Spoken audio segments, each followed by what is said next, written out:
Hello guys, Assalamu alaikum. Welcome back to Tech Talk with Tahmid. This is Tahmid back with another video. আজকে ভিডিওতে আমি আপনাদেরকে শেখাবো কিভাবে প্রক্সমক্সে ভার্চুয়াল মেশিন তৈরি করতে হয়। তো আমি আপনাদেরকে একটা প্রক্সমক্সে উইন্ডোজ 10 ইনস্টল করে দেখাবো কিভাবে ইনস্টল করতে হয় বা আপনারা কিভাবে এটা ইনস্টল করতে পারবেন। ভিডিও বুঝতে কোথাও সমস্যা হলে বা কোনো সাজেশন থাকলে আমাকে দয়া করে কমেন্ট বক্সে জানাবেন, আমি অবশ্যই চেষ্টা করব সেগুলো ফলো করার। তো কথা না বাড়িয়ে চলেন আজকে তাহলে ভিডিওটা শুরু করি। আজকের ভিডিওটা খুব বেশি সময় হয়তো বা লাগবে না, চলেন শুরু করা যাক।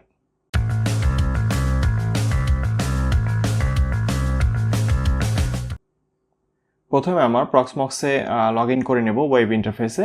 প্রক্সমক্সে আমরা ডাটা সেন্টারে এখানে যাওয়ার পর আপনার জাস্ট এখানে ক্রিয়েট ভিএম যে অপশনটা আছে, ভিএম অর্থাৎ ভার্চুয়াল মেশিন, আমরা ভার্চুয়াল মেশিনই ক্রিয়েট করব। তাই আমরা ক্রিয়েট ভিএম এই বাটনটাতে একটা ক্লিক করব। ক্লিক করলে আমরা দেখতে পাচ্ছি যে ক্রিয়েট ভার্চুয়াল মেশিন যে ডায়ালগ বক্স এটা চলে আসছে। এখানে হচ্ছে প্রথমে যেটা চাচ্ছে হচ্ছে ভিএম আইডি বাই ডিফল্ট হচ্ছে প্রক্সমক্স থেকে একটা দিবে। আপনি যদি চান এটা কাস্টমাইজ করতে পারবেন, আপনি যদি প্রয়োজন না পড়ে তাহলে এখানে হাত নাও দিতে পারেন আর কি। তো হচ্ছে আমি এরপরে নামটা দিচ্ছি। আমি যেহেতু আজকে উইন্ডোজ 10টা ইনস্টল করে দেখাবো তাই আমি এখানে উইন্ডোজ 10ই দিচ্ছি। উইন্ডোজ 10 এই ভার্চুয়াল মেশিনটার নাম উইন্ডোজ 10 দিচ্ছি। রিসোর্স পুল দরকার নাই, আমরা হচ্ছে এখানে জাস্ট নেক্সটে ক্লিক করব। নেক্সটে ক্লিক করলে এখানে দেখেন, আচ্ছা তার আগে আমি একটা জিনিস বলতে ভুলে গেছি। আপনি যখন ভার্চুয়াল মেশিন তৈরি করবেন, ভার্চুয়াল মেশিন তৈরি করার আগে আপনাকে একটা আইএসও ফাইল প্রয়োজন পড়বে, অর্থাৎ হচ্ছে আপনার ভার্চুয়াল মেশিনটা যেখান থেকে বুট হবে আর কি, ইনস্টল হবে যে ইমেজ ফাইলটা থেকে, সেই ইমেজ ফাইলটা দরকার। ইমেজ ফাইলটা আপনি বিভিন্ন সফটওয়্যারের জন্য বিভিন্নখান থেকে আপনি আইএসও ফাইলটা পাবেন। যেমন হচ্ছে আপনার উইন্ডোজ 10-এর জন্য আপনি মাইক্রোসফটের যে অফিসিয়াল ওয়েবসাইটটা আছে সেখান থেকে পাবেন। আমার একটা ভিডিও আপলোড করা আছে যেটা উইন্ডোজ 10 ইনস্টলেশনের উপর। তো আপনি যদি ওই ভিডিওটাতে যান তাহলে ওই ভিডিওতে গেলে আপনি বা ওই ভিডিওটা যদি দেখেন তাহলে বুঝতে পারবেন যে কীভাবে ডাউনলোড করতে হয় মাইক্রোসফটের আইএসও ফাইলটা। তো আমি এত কথা যাচ্ছি না, আমি হচ্ছে আমার আইএসও ফাইলটা এটা আমার ডাউনলোড করা আছে। তো এই আইএসও ফাইলটা আমাকে কী করতে হবে, আমাকে এটা প্রক্সমক্স সার্ভারে আমাকে আগে আপলোড করতে হবে। প্রক্সমক্স সার্ভারে আমরা এটা কোথায় আপলোড করব, আমরা হচ্ছে প্রক্সমক্স সার্ভারে আমরা সিলেক্ট করার পর এখানে হচ্ছে এখানে যে আমার যে লোকাল যে স্টোরেজটা আছে এই লোকাল স্টোরেজে আমরা আপলোড করব। তো আমরা এখান থেকে লোকালে যদি আমরা একটা ক্লিক করি, এখানে দেখেন যে আইএসও ইমেজেস, এখানে আইএসও ইমেজেসে একটা অপশন আছে। তো আমরা এই আইএসও ইমেজেস আসার পরে আপনি দুইভাবে এখানে আপলোড করতে পারবেন। একটা হচ্ছে আপনার ডাউনলোড ফ্রম ইউআরএল, অর্থাৎ আপনি যদি এখানে আপনার যদি কোনো আইএসও ফাইলের ইউআরএল যদি আপনার থাকে, আপনি জাস্ট এখানে ক্লিক করে আপনি ইউআরএলটা এখানে পেস্ট করে কোয়েরি ইউআরএল যে অপশনটা আছে এখানে ক্লিক করলেই অটোমেটিকই সে আপনার নেট থেকে ওই আইএসও ফাইলটা সে খুঁজে নিয়ে অটোমেটিকই সে ডাউনলোড করে নেবে আর কি। আপনাকে ডাউনলোড করে আবার এখানে আপলোড করার কোনো প্রয়োজন নেই।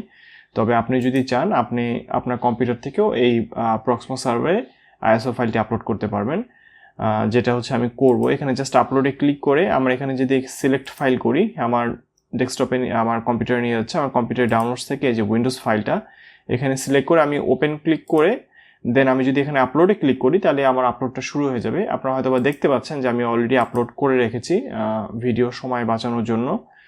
তো আমি এই আইএসও ইমেজ ফাইলটা যেটা এটাই আমি ইউজ করব। তো আরেকবার চলে যাচ্ছি ক্রিয়েট ভিএম এই অপশনে। এখানে যাওয়ার পর ভিএম আইডি 100 ঠিক আছে, এখানে আমি আরেকবার একটু লিখে দেবো উইন্ডোজ 10 দিয়ে আমি যদি নেক্সট করি, এখন আমাকে জানতে যাচ্ছে ওএসটা আমি অ্যাকচুয়ালি সে কই থেকে বুট নেবে। এখানে যে স্টোরেজ দেখেন লোকাল স্টোরেজে আমরা যেখানে আপলোড করেছিলাম, এখানে আইএসও ইমেজ আমরা যদি এখানে ক্লিক করি দেখেন উইন্ডোজ 10 এখানে শো করছে। এখানে যদি আমার উইন্ডোজ 10 বাদেও যদি আমার লিনাক্স বা আদার্স যদি কোনো আইএসও ফাইল থাকতো এই আইএসও ফাইলগুলো এখানে শো করতো আর কি। তো আমি উইন্ডোজ 10 এখানে সিলেক্ট করলাম। সিলেক্ট করার পর এখানে ওএস টাইপ হচ্ছে, আমি ওএস টাইপটা দিব হচ্ছে মাইক্রোসফট উইন্ডোজ। আচ্ছা এখন হচ্ছে ভার্সন এগুলোতে আমার হাত দেওয়ার কোনো প্রয়োজন নেই, আমি জাস্ট নেক্সট করে দিচ্ছি। এখানে হচ্ছে গ্রাফিক্স কার্ড এগুলো বাই ডিফল্ট এগুলো থাকবে। ফার্মওয়্যার বায়োস ইউইএফআই দেওয়া আছে, আমি ডিফল্ট যেটা সি বায়োস যেটা এটা আমি ইউজ করলাম। আপনি ইউইএফআই ইউজ করতে পারেন, খুব একটা ডিল হবে না এটা। টিপিএম স্টোরেজ আমার টিপিএম দরকার নেই, যেহেতু আমি উইন্ডোজ 10 ইনস্টল করছি। আপনারা জানেন যে উইন্ডোজ 10 এর জন্য টিপিএম এর কোনো দরকার নেই, বাট উইন্ডোজ 11 যদি আপনি ইনস্টল করতে চান তাহলে আপনাকে টিপিএমটা আপনি এখানে অ্যাড করে নিতে পারবেন। মানে টিপিএমটা দিলে আপনি তখন উইন্ডোজ 11 আপনি অফিসিয়ালি ইনস্টল করতে পারবেন, কোনো মডিফিকেশন প্রয়োজন পড়বে না। তো আমি টিপিএমটা দিচ্ছি না, আমি টিপিএম অফ করে দিলাম। দিয়ে আমি নেক্সট ক্লিক করলাম। এখন আসতেছে হচ্ছে ডিস্ক। আমার যে ভার্চুয়াল মেশিনটা আমি যেটা ক্রিয়েট করতেছি, এই ভার্চুয়াল মেশিনটাকে আমি কত জিবি অ্যালোকেট করব সেটা আমাকে জানতে চাচ্ছে। তো আমি এখানে যেহেতু এটা টেস্ট পারপাসে করতেছি, আমি এখানে 40 জিবি দিচ্ছি। 40 জিবি দিলাম।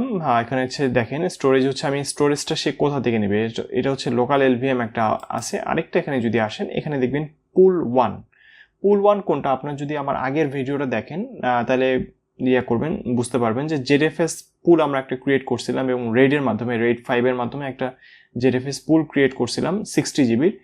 এই যে দেখেন এখানে হচ্ছে আমি তখন বলেছিলাম যে আমরা পরবর্তীতে এই পুলটা আমরা যে কোনোখানে ইউজ করতে পারবো, আমরা ভার্চুয়াল মেশিনে ইউজ করতে পারবো, কন্টেনার ইউজ করতে পারবো। তো এখানে আমাকে এই জন্য এখন স্টোরেজে আমাকে অপশন দেখাচ্ছে লোকাল এলভিএম, যেটা হচ্ছে আমার আপনার এটা কি বলে প্রক্সমক্সের যে সার্ভার ছাড়াও আমাকে এখন আরেকটা অ্যাডিশনাল দেখাচ্ছে পুল ওয়ান। তো আমি পুল ওয়ানটাই সিলেক্ট করলাম। সিলেক্ট করে আমি অ্যালোকেট করলাম হচ্ছে আমার 40 জিবি দরকার। এখানে যত জিবি দরকার আপনি এখানে তত জিবি অ্যালোকেট করে নিতে পারবেন। সে আমি 40 জিবি অ্যালোকেট করলাম, করে আমি নেক্সটে যাচ্ছি। নেক্সটে যাওয়ার পর এখন দেখতে পাচ্ছেন এখানে সিপিইউ এখন আমি এখানে কয়টা সিপিইউ বা আমি কয়টা কোর আমি অ্যালোকেট করতে চাচ্ছি এই আমার ভার্চুয়াল মেশিনটাতে, সেটা জানতে চাচ্ছে। তো আমি এখানে আমার সকেট আমি একটাই রাখবো, আর কোর আমি দিচ্ছি এখানে 4 কোর আমি দিতে চাচ্ছি, 4 কোরটা অ্যালোকেট করতেছি। আর এটা এখানে টাইপও আমার হাত দেওয়ার দরকার নাই খুব একটা, আমি জাস্ট নেক্সটে ক্লিক করব। এখানে হচ্ছে মেমোরি অর্থাৎ র্যাম আমি এখানে কত জিবি দিতে চাই। আমি 8 জিবি র্যাম দেবো। 8192 হচ্ছে আমার 8 জিবির এমআইভি ভার্সনটা আর কি। এখন আমি নেক্সটে ক্লিক করলাম। নেক্সটে ক্লিক করার পর এখানে আসছে নেটওয়ার্ক। এখন নেটওয়ার্কে দেখেন এখানে হচ্ছে আমি নেটওয়ার্কটা কীভাবে করবো। আপনি চাইলে এখানে ভিল্যান ইউজ করতে পারবেন, আপনি চাইলে এখানে অন্যান্য যদি নেটওয়ার্ক ইন্টারফেস যদি আপনার অ্যাড করা থাকে আপনি সেগুলো ইউজ করতে পারবেন। আমি এখানে আমার ডিফল্ট যেটা ব্রিজ যে ইন্টারফেসটা আছে সেটাই আমি দিচ্ছি, দিয়ে আমি জাস্ট এখানে নেক্সটে ক্লিক করব। এখন এখানে আমাকে দেখাচ্ছে আমি যে সেটিংসগুলো সিলেক্ট করেছি সবগুলো ঠিক আছে, এখানে একটা ওভারভিউ আমাকে দিচ্ছে। যদি সব সেটিংস ঠিক থাকে আপনি জাস্ট এখান থেকে ফিনিশ ক্রিয়েট করতে পারেন। আরেকটা দিতে পারেন স্টার্ট আফটার ক্রিয়েটেড, আমি এখানে চেকমার্ক দিয়ে আমি ফিনিশ দিচ্ছি। এখন আমার দেখেন এখানে যে স্টার্ট এখানে দেখতে পাচ্ছেন অলরেডি ক্রিয়েট হয়ে গেছে, ক্রিয়েট কিন্তু ওকে। এখন হচ্ছে স্টার্ট হচ্ছে আমার যে ভার্চুয়াল মেশিনটা ক্রিয়েট হওয়ার পর এখন সে স্টার্টিং হচ্ছে, অলরেডি স্টার্ট ওকে দেখাচ্ছে, অর্থাৎ স্টার্ট হয়ে গেছে। এবং এখানে যদি আমরা দেখি তাহলে দেখতে পারবো যে উইন্ডোজ 10 রানিং, স্ট্যাটাস রানিং। এখন আমরা এখানে জাস্ট একটা ক্লিক করে আমি যদি এখানে কনসোলে যাই তাহলে আমরা দেখতে পারবো যে উইন্ডোজ 10 এর ইনস্টলের যে স্ক্রিনটা এখানে আমাদের চলে আসবে। এখানে কানেক্টিং হচ্ছে আমার, দেখতে পাচ্ছেন এখানে উইন্ডোজ 10টা আমার যে ইনস্টলের সময় ডিফল্টে যে ইনস্টলের সময় যে স্ক্রিনটা আমাদের আসে সেটা আসছে। এখনও আমাদেরকে আমাদের উইন্ডোজ 10 যেভাবে অ্যাজ ইউজুয়াল যেভাবে ইনস্টল করতে হয় আমরা এইভাবে ইনস্টল করব। তো আমি আপাতত এখন যেহেতু আমার এই উইন্ডোজ 10 ইনস্টলের ব্যাপারে অলরেডি একটা ভিডিও আছে, তো আমি এখানে ভিডিওতে অযথা এগুলো ডিসক্রাইব করে আমি ভিডিওটা বড় করতে চাচ্ছি না। আমার ভিডিওটা আমি এখন ফাস্ট ফরওয়ার্ড করে দিচ্ছি।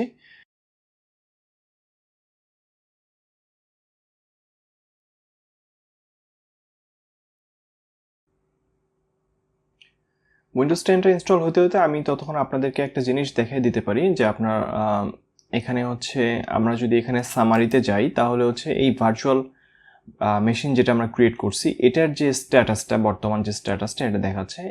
এখানে আমরা দেখেন যে 8 জিবি আমি যে র্যামটা অ্যালোকেট করছি এটার মধ্যে 85% যেটা ইনস্টল হচ্ছে, অলরেডি 6.85 জিবি কনজিউম করছে। সিপিইউ আমরা 4 সিপিইউ দিছি, 4 কোর। এখানে সিপিইউ এর মধ্যে 13% ইউজ হচ্ছে। আর বুট ডিস্ক আমরা সেট করেছিলাম 40 জিবি দেখাচ্ছে। এখানে আপনার স্ট্যাটাসটাও দেখাচ্ছে রানিং, আপ টাইম দেখাবে হচ্ছে আপনার ভার্চুয়াল মেশিনটা কখন থেকে রানিং আছে সেটা আপ টাইমটা দেখাচ্ছে এখানে। এটা ছাড়া আপনার কনসোলে যদি যান, কনসোলটা হচ্ছে অ্যাকচুয়ালি আপনার ওই আপনার ডিসপ্লেটা আর কি, আপনার যে ভার্চুয়াল মেশিনটা থাকবে সেই ভার্চুয়াল মেশিনের যে ডিসপ্লেটা আপনার আপনার মনিটরে যে ডিসপ্লেটা পাবেন সেই ডিসপ্লেটা আপনি এই কনসোলে পাবেন।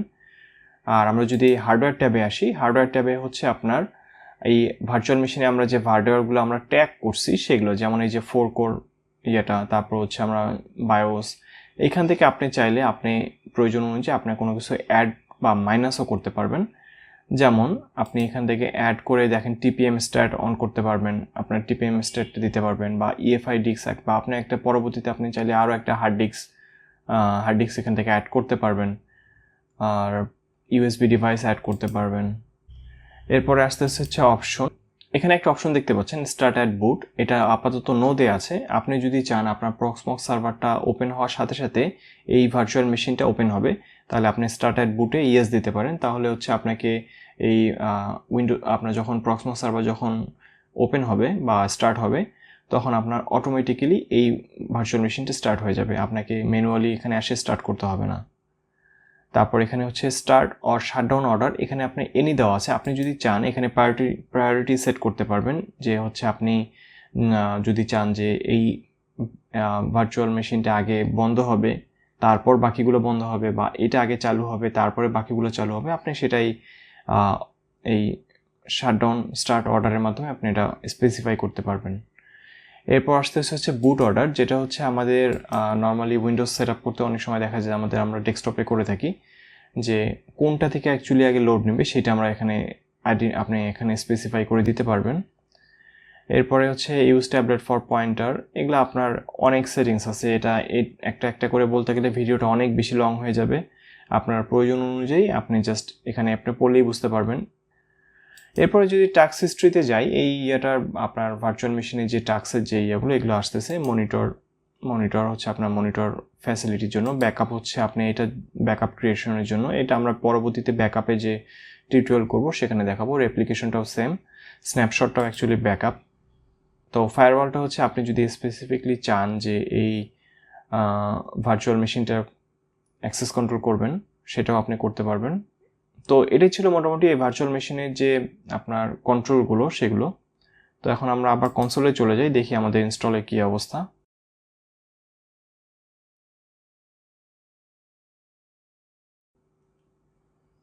আমি জাস্ট একটা সফট রিমাইন্ডার দিতে আসছি, এটা হচ্ছে একটা অলরেডি ভার্চুয়াল মেশিনের মধ্যে চলছে আমার প্রক্সমক্স সার্ভারটা, এর ভিতরে আমি আবার একটা ভার্চুয়াল মেশিন ক্রিয়েট করছি। সো এখানে পারফরমেন্সটা ডেফিনেটলি অনেক স্লো হবে।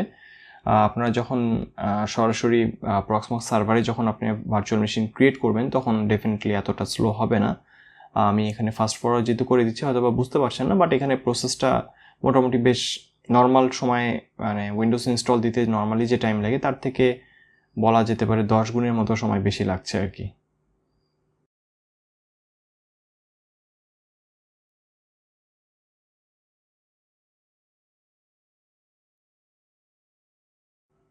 তো এই ছিল আজকের মতো ভিডিও। আমি প্রথমেই বলেছিলাম যে আমার প্রক্সমক্সটা অ্যাকচুয়ালি একটা ল্যাপটপে ভার্চুয়াল বক্সের মাধ্যমে ইনস্টল করা হয়েছে। তো ওই ভার্চুয়াল মেশিনের ভিতরে আবার একটা ভার্চুয়াল মেশিন ক্রিয়েট করতে যেয়ে অনেক বেশি সময় চলে গেছে বা অনেক বেশি সময় লাগছে। বাট আপনারা যখন প্রক্সমক্স যখন একটা কম্পিউটার ইনস্টল করবেন, করে সরাসরি এর আন্ডারে যখন ভার্চুয়াল মেশিন ক্রিয়েট করবেন, তাহলে এত বেশি সময় লাগবে না।